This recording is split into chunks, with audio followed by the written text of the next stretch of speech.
Madam Speaker, I rise in support of the rule and the underlying legislation, the so-called Affordable Care Act, which should be called the Unaffordable Care Act. Even if the President's plan was the best thing since sliced bread, we simply cannot afford it. Both Medicare and Medicaid now cost many times more than what was estimated when they were first passed.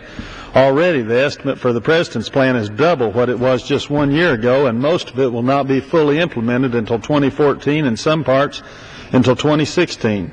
And much of it is, quote, paid for by placing millions more onto the Medicaid rolls. This will cost all the states many billions they do not have. The nonpartisan Congressional Quarterly estimated these additional Medicaid costs as $627 billion over the next 10 years. In addition, the Joint Committee on Taxation in June estimated that increased taxes over the next 10 years just to cover the plan would be from $675 billion up to possibly as much as $804 billion. If these are low-ball front-end estimates, as is typical, the health care plan will not work unless medical care is limited or restricted more and more each year.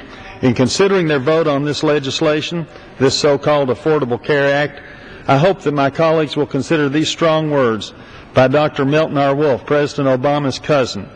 He wrote this. He said, "For the first time in the history of our republic, our government has demanded that every American, upon the condition of breathing, be forced to enter a legal contract with government-approved corporations.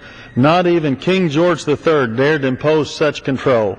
In truth, if a government can force you to patronize companies of its choosing, the fundamental relationship between the government and the individual is irrevocably changed.